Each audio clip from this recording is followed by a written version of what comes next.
Parallax method हमने use की। Okay, so किसके लिए? To measure very large distances, to major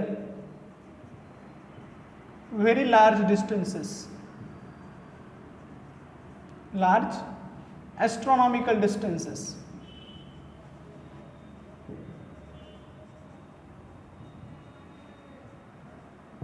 astronomical distances. अब देखो, जैसे कि मुझे नासिक और मुंबई के बीच अगर डिस्टेंस मेजर करना है तो क्या उसको मैं सेंटीमीटर में मेजर करता हूं? क्या उसको मैं मीटर में मेजर करता हूं? क्या उसको मैं मिलीमीटर में मेजर करता हूं? नहीं, मैं उसको किस में मेजर करता हूं? जनरली मैं उसको किलोमीटर में मेजर करता हूं। जैसे जैसे लेंथ बढ़ती है, ओके, मतलब उसकी रेंज बढ़ेगी, तो हमारा जो यूनिट है मेजरमेंट का वो चेंज होगा। वो क्या होगा? चेंज होगा। मतलब आप जब नोटबुक पे कोई डायग्राम बनाते हैं तो उसमें जो मेजरमेंट आप करते हो जनरली किस में करते हो? सेंटीमीटर में करते हो, मिलीमीटर में करते हो, ओके, इंच में करते हो, फुट में करते हो, ठीक है। That is what the measurement you do on the notebook because it is very small distance. लेकिन आपका घर है, राइट, आप उस घर का जो मेजरमेंट करते हो वो किस में करते हैं? जनरली उसकी साइड अगर आपको मेजर करनी है तो वो किस में करेंगे? आप फुट में करेंगे या मीटर में करेंगे, राइट। आपकी खेती, आपको पता है, सपोज आपके पास फार्म है, तो आप उसका जो मेजरमेंट करेंगे वो किस में करेंगे? वो आप उसको हेक्टर में करते हैं, राइट, या उसको मीटर में करेंगे। और बहुत ज़्यादा और डिस्टेंस मेजर करना है नासिक और मुंबई के बीच, तो उसको किस में करेंगे? उसको हम करेंगे किलोमीटर्स में। उसको किस में करेंगे? किलोमीटर्स में, ठीक। तो जैसे जैसे आपका सिचुएशन चेंज हो रहा है, आपने क्या किया? उसके यूनिट को भी चेंज कर दिया, उसके मेजरमेंट के यूनिट को भी चेंज कर दिया। Of course you can inter convert them. तो अब देखो, मुझे क्या मेजर करना है? Very large distance, that is astronomical distance. Okay, for example कि आपको कल मैंने थोड़ा बताया था कि अर्थ की रेडियस कितनी है? 6400 किलोमीटर, राइट। सन की रेडियस कितनी है? That is around 6 lakhs, okay, that is around 6 to 7 lakhs kilometer, okay, that is the radius of sun, okay। तो ये बहुत ज़्यादा है, कितनी? 6,96,000, okay, that is the radius of sun। तो ये रेडियस बहुत ज़्यादा है। और अर्थ और सन के बीच अगर हम डिस्टेंस लेंगे, किसके बीच? अर्थ और सन के बीच अगर डिस्टेंस लेंगे, वो भी बहुत बड़ा है। तो ऐसे लार्ज डिस्टेंस मेजर करने के लिए हम क्या करेंगे कि हम कुछ अलग यूनिट्स यूज करेंगे, ओके। हम क्या करेंगे? कुछ अलग यूनिट्स यूज करेंगे कि जिसको बोलेंगे हम practical units for the measurement of large distances. So practical units for large distances के लिए। तो कौन कौन से यूनिट यूज करेंगे हम? तो फर्स्ट यूज करेंगे that is astronomical unit, okay, astronomical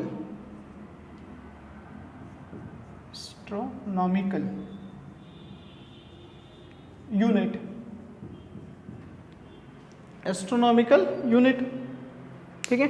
अब ये जो एस्ट्रोनॉमिकल यूनिट होगा, ओके, इसको डिनोट किया जाता है AU से। किससे डिनोट करेंगे? AU, एस्ट्रोनॉमिकल यूनिट, ठीक है। अब ये कितना होगा? ओके, तो इसको पहले हम डिफाइन करेंगे और ये कितना होगा उसको हम डिटरमाइन करेंगे। So it is average distance, it is average और मीन डिस्टेंस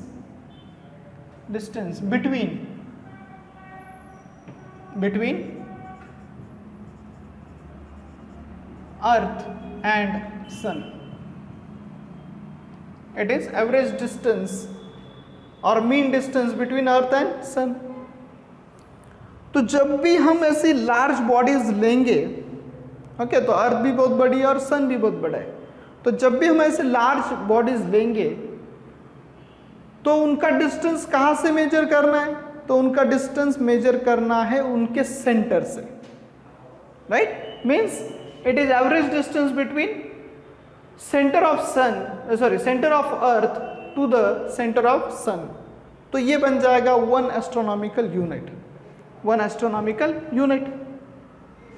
ठीक है, अब इसको समझने के लिए आपको ये पता है कि suppose this is sun, this is what? Sun. हमने एवरेज डिस्टेंस क्यों बोला? Suppose this is sun, right, and the earth is revolving around sun, earth is revolving around sun, okay, in an elliptical orbit.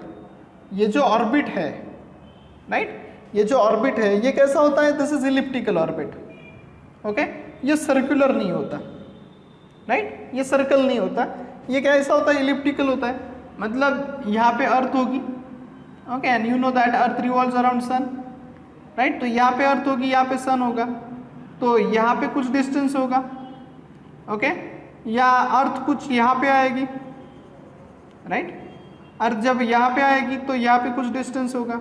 तो देखो ये जो distance है वो क्या हो रहा है? चेंज हो रहा है, ओके, किसी जगह पे ज़्यादा डिस्टेंस है, किसी जगह पे कम डिस्टेंस है, ठीक है। तो इसके अब हमें कौन सा डिस्टेंस लेना है? ये लेना है या ये लेना है? ये, right, this R1, this is R2, तो कौन सा लेना है हमें? ओके, तो हमें क्या करना है? इन सब का एवरेज निकालना है, R1, R2, R3 up to Rn। ऐसे जितने भी डिस्टेंसेस होंगे अलग अलग, उन सब का एवरेज निकालना है और उसको बोलना है एस्ट्रोनॉमिकल यूनिट। इसलिए मैंने यहाँ पे लिखा है एवरेज और मीन डिस्टेंस। तो ये कितना होता है? So that is 1 AU equals to, its value is 1.496 into 10 to the power 11 meter, 10 to the power 11 meter. This is 1 astronomical unit. This is what? 1 astronomical unit. ठीक है, अब इसको किलोमीटर में भी कन्वर्ट कर सकते हैं। इसको क्या लिखना है? 10⁻⁸ एंड 10⁻3, 10⁻3 किलोमीटर में चला जाएगा। या इसको कैसे लिख सकते हैं? 1.496 इंटू 10⁻8 और 10⁻3, और 10⁻3 का मतलब क्या? किलोमीटर। तो ये 1.496 इंटू 10⁻8 किलोमीटर, ठीक है, ये इतना हो जाएगा, ठीक है। हाँ, तो this is the average distance, okay, और इसको हम कहेंगे astronomical unit. Then second practical unit that we are going to use is what? That is called as light year. उसको हम कहेंगे light year, light year, okay, इसको लिखा जाता है Ly, स्मॉल Ly, ठीक है। अब लाइट ईयर जो है, ओके, फर्स्ट ऑफ ऑल यहाँ पे ईयर आया तो आप समझेंगे कि ये किसका यूनिट है? टाइम का। लेकिन ये टाइम का यूनिट नहीं है, ये किसका यूनिट है? डिस्टेंस का या लेंथ का यूनिट है। Distance travelled by light in vacuum in 1 year time, मतलब लाइट एक साल में जितना डिस्टेंस ट्रैवल करेगी किसमें? वैक्यूम में, उसको हम कहेंगे 1 लाइट ईयर, 1 लाइट ईयर। अब इसको कैसे कैलकुलेट करेंगे? So velocity of light, you know it is constant in vacuum. तो कितनी होती है velocity? So velocity of light in vacuum, और ये कांस्टेंट होती है। ये क्या होती है? कांस्टेंट होती है। इसको जनरली c से डिनोट किया जाता है। और ये कितनी होती है? दैट इज, मैंने कल आपको बताया, that is 3 × 10⁸ metre per second. Length की हमने डेफिनेशन की थी, तब हमने इसको पढ़ा था, ठीक है। तो this is how much c is equals to 3 into 10 raised to 8 metre per second. So that is velocity of light in vacuum. अब टाइम कितना है? That is 1 year time. 1 year. तो मुझे ये निकालना है कि 1 year में कितने सेकेंड्स होंगे. 1 year टाइम में कितने सेकेंड्स होंगे ये मुझे निकालना है. सो time is what? 1 year. 1 year मतलब 365 days. ओके. एंड 1 day मतलब 24 hour और 1 hour means 60 minutes and 1 minute means 60 second. तो 1 year का जो टाइम है that is 365 days. इसको मुझे किस में लिखना है? सेकेंड्स में लिखना है. तो कैसे लिखा जाएगा? that is 365 days into 24 hours, क्योंकि एक दिन में कितने 24 hours और एक आवर में कितने मिनट्स? 60 मिनट्स और एक मिनट में कितने seconds? So that is 60 seconds. कितने? 60 सेकेंड्स. ठीक है. तो this is what? This is the time in second. This is time in second. Right. अब आपको ये पता है कि वेलोसिटी क्या होता है? वेलोसिटी क्या होता है? डिस्टेंस अपॉन टाइम या डिस्प्लेसमेंट अपॉन टाइम. और लाइट यहाँ पे कैसे ट्रैवल करेगी? स्ट्रेट लाइन में. ठीक है. तो डिस्टेंस और डिस्प्लेसमेंट सेम होगा. So velocity is equals to distance upon time. तो हमें क्या मेजर करना है? डिस्टेंस मेजर करना है. Distance travelled by the light in 1 year. Okay. देखो, distance travelled by light in 1 year. So distance is equals to क्या लिखेंगे? Velocity into time. Velocity into time. ठीक है. तो ये कितना हो जाएगा? सो डिस्टेंस इसको लिखेंगे हम L1 ठीक है. 1 Ly और ये कितना होगा? Velocity. Okay. And that is equals to how much? तो वेलोसिटी कितनी है? That is 3 into 10 raised to 8 metre per second into time. Time कितना है? इसको आप कैलकुलेट करेंगे. दैट इज, इसका अगर हम कैलकुलेशन करेंगे तो वो कुछ आता है 86400 या मल्टीप्लाइड बाय 365. ठीक है. तो आप इसका कैलकुलेशन कर सकते हैं. ओके. 24 into 60 into 60. ठीक है. तो इसका कैलकुलेशन करेंगे और ये टाइम किस में होगा? सेकेंड्स में होगा. तो देखो ये सेकेंड कट हो जाएगा, यहाँ पे आएगा मीटर. और तो ये कितना आता है? So that is 1 Ly. This distance is equals to 9.46 into 10 raised to 15 meter. Right. So this is the value of 1 Ly. So 1 Ly, that is 1 light year. तो ये कितना होगा? That is 9.46 into 10 raised to 15. ये कितना है? 10 raised to 15. 10 raised to 15 metre. ठीक है. या इसको आप किलोमीटर में भी लिख सकते हैं. That is 9.46 into 10 raised to 12 kilometre. ठीक है. मतलब ये बहुत बड़ी डिस्टेंस है. राइट. देखो ये डिस्टेंस ये बहुत बड़ा डिस्टेंस है. ठीक है. और एक प्रैक्टिकल यूनिट हम यूज करते हैं. That is called as, that is nothing but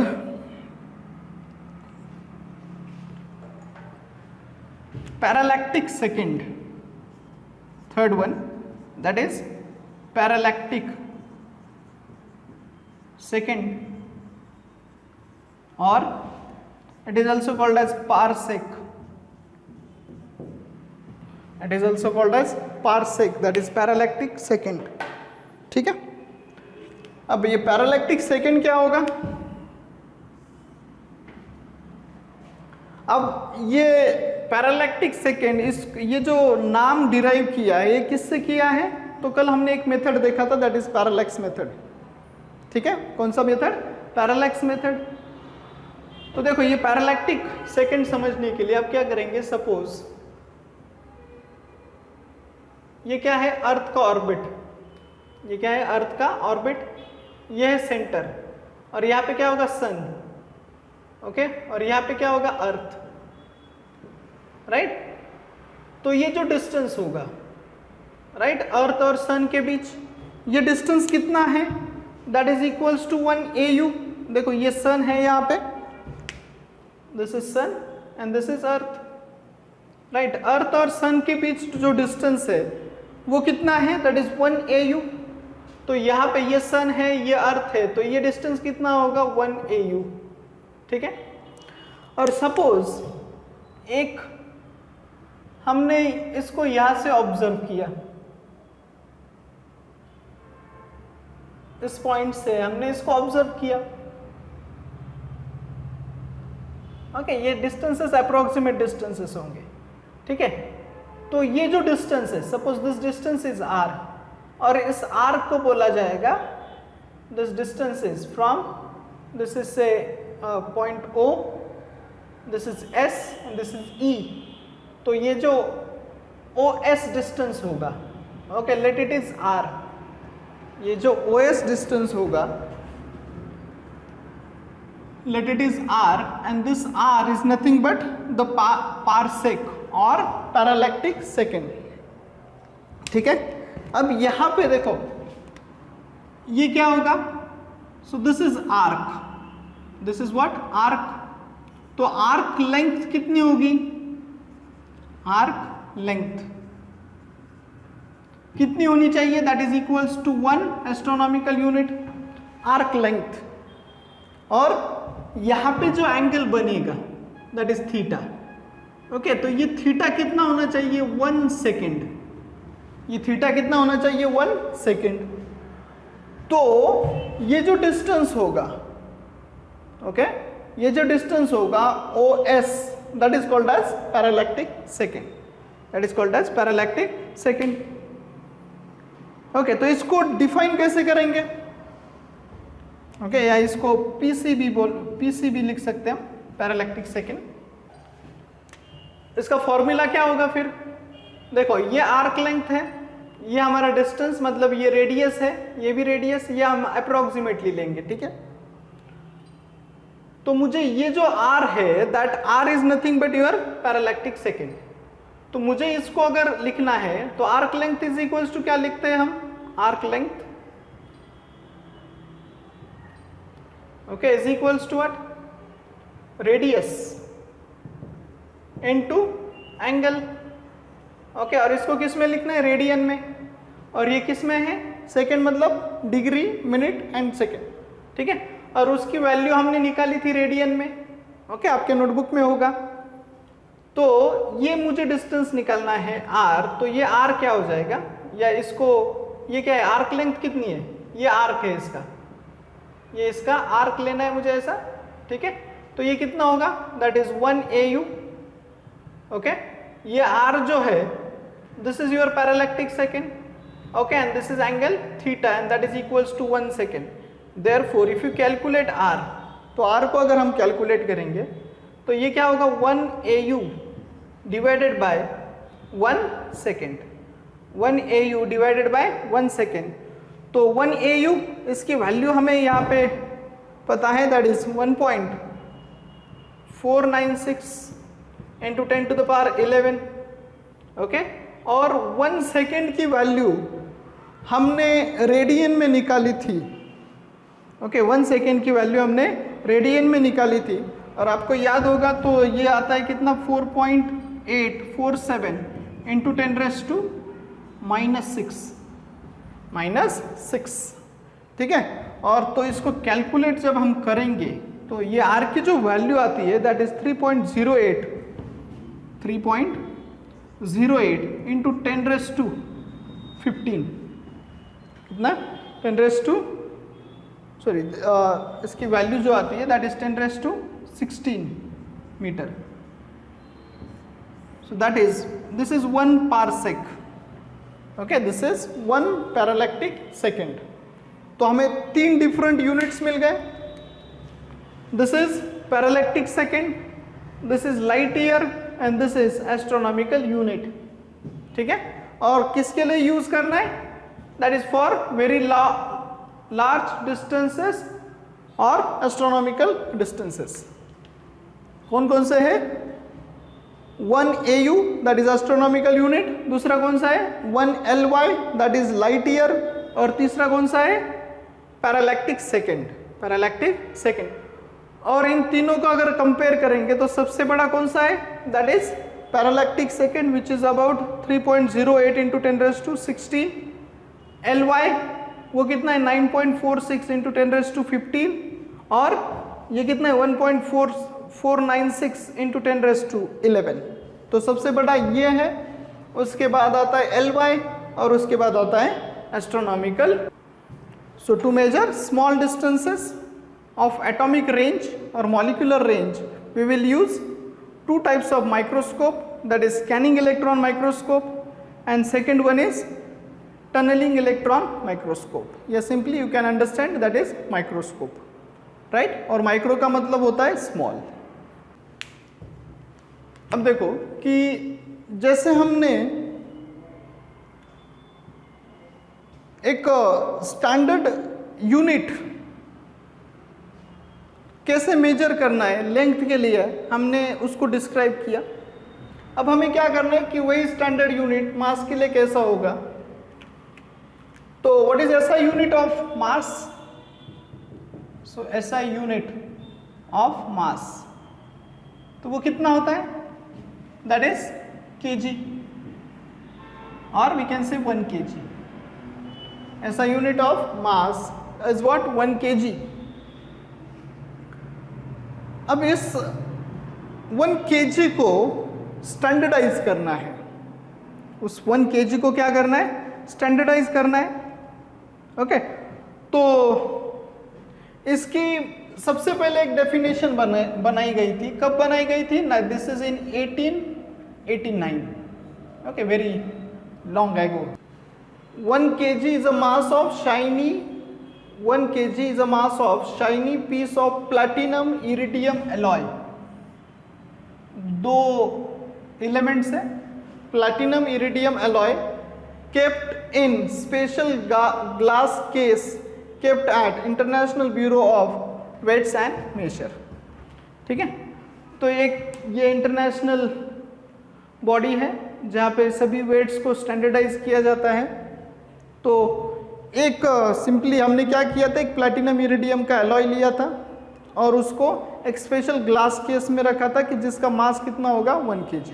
ठीक है, so this was very simple. But the last year in 2019 ये डेफिनेशन को चेंज कर दिया।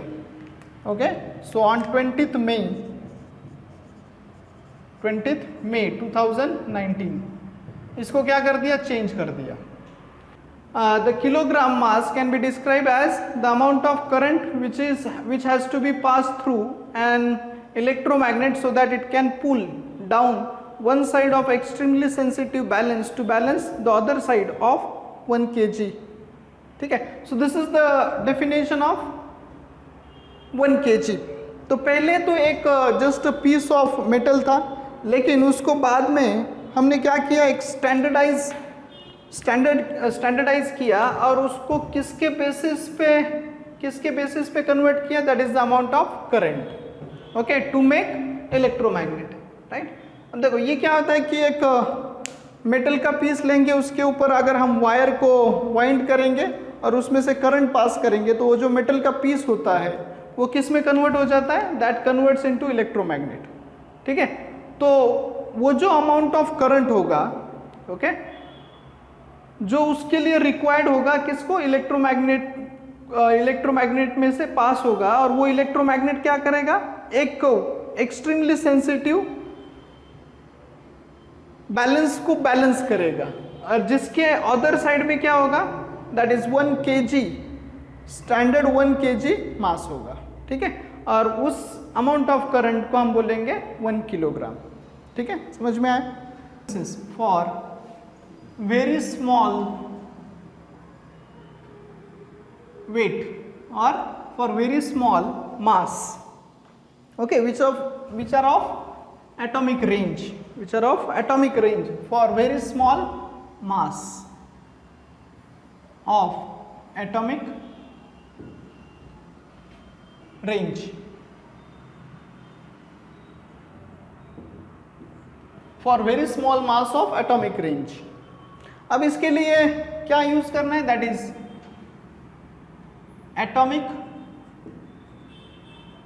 मास यूनिट, ओके, और इट इज 1 AMU, ओके, या इसको यूनिफाइड एटॉमिक मास यूनिट भी बोला जाता है, और इसको लिखा जाता है that is 1U only, 1U, that is unified atomic mass unit. ठीक है, इसमें कोई कंफ्यूजन नहीं, ओके, 1 AMU या simply 1U, that is unified atomic mass unit, दोनों का मीनिंग सेम है।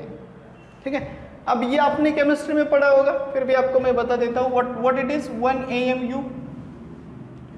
सो it is 1/12, okay, 1/12 of mass of 1/12 of mass of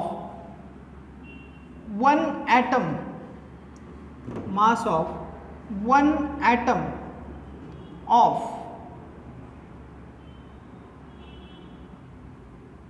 carbon 12 isotope, carbon 12 isotope, mass of one atom of carbon 12 isotope, okay। अब यहाँ पे सिर्फ carbon 12 ही use करते हैं, because ये कार्बन 12 जो होता है, राइट, ये कार्बन 12 जो होता है ये कैसा स्टेबल है, ये कैसा है, स्टेबल है, और इसका जो ऑकरेंस है, राइट, इसका जो ऑकरेंस है वो कितना है, ऑलमोस्ट दैट इज अबाउट 98%, कितना है, 98% और more than 98%। So we use very stable carbon 12 isotope. ठीक है, हाँ, तो अब देखो ये क्या लिखा है मैंने, मास of one atom of carbon 12। ठीक है, कार्बन 12 क्या होता है, एटॉमिक मास, ओके, ये वो क्या होता है, मास नंबर होता है। ठीक है, तो मास नंबर आपको पता है कि कैसे कैलकुलेट किया जाता है। तो कार्बन जो एटम है उसके न्यूक्लियस के अंदर क्या होता है, 6 प्रोटॉन्स होते हैं और 6 न्यूट्रॉन्स होते हैं, 6 न्यूट्रॉन्स होते हैं, राइट, और दोनों का जो मास होता है वो लगभग सेम होता है। तो मास of one proton, mass of one proton, okay, वो कितना होता है, दैट इज 1.67 इंटू 10⁻⁻27 kg। कितना होता है, 1.67 into 10⁻⁻27 kg, mass of one proton, okay, और न्यूट्रॉन का भी लगभग सेम होता है।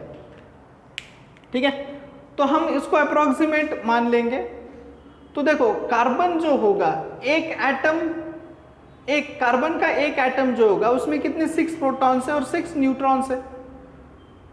तो मास ऑफ कार्बन एटम कितना हो जाएगा, mass of carbon atom, mass of one carbon atom,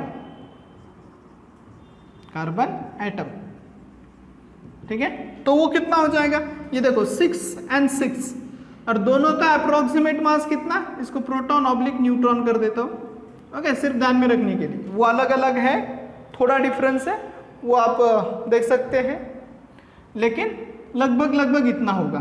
ठीक है, तो मास ऑफ वन कार्बन एटम कितना होगा, सो that is 12 into 1.67 into 10⁻⁻27 kg। ठीक है, ये एक एटम का मास आएगा, समझ में आ रहा है। इसमें 6 प्रोटॉन्स प्लस 6 न्यूट्रॉन्स, मतलब कितने एंटिटीज हो गए, दैट इज 12 एंटिटीज, और एक का मास कितना, इतना, तो ये टोटल मास आएगा। तो 1 AMU क्या होगा, देखो 1 AMU, ओके, तो ये 1/12 इंटू ये कितना है 12 इंटू, राइट, 1.67, ये अप्रोक्सीमेट वैल्यू, राइट, -27 kg। तो ये देखो 12 तो कैंसिल होगा, तो ये जो अप्रोक्सीमेट आता है, ठीक है, इसको मैं अप्रोक्सीमेट ले रहा हूँ। ठीक है, समझ में आ रहा है, ओके, तो इसकी जो अप्रोक्सीमेट वैल्यू होती है वो कितनी होती है, दैट इज 1.66, ओके, 1.66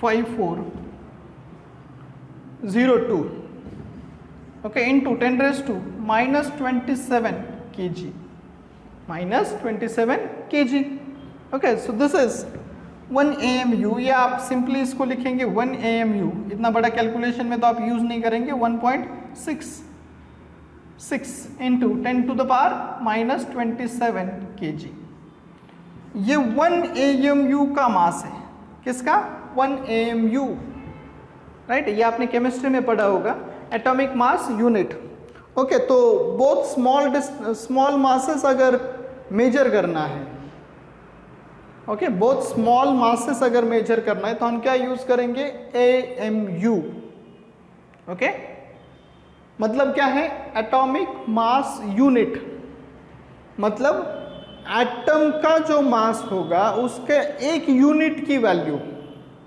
उसके एक यूनिट की वैल्यू कितनी होगी तो वो इतनी होगी that is 1.66 into 10 raise to minus 27 मतलब बहुत स्मॉल होगा कितना बहुत स्मॉल होगा ठीक है यस राइट ये समझ में आया सो दिस इज 1 AMU और आपको किसी भी एटम का या किसी भी एलिमेंट का मॉलिक्यूलर मास निकालना है क्या निकालना है मॉलिक्यूलर मास तो आप उसको कैसे निकालेंगे तो ये बात आप ध्यान में रखेंगे कि मॉलिक्यूलर मास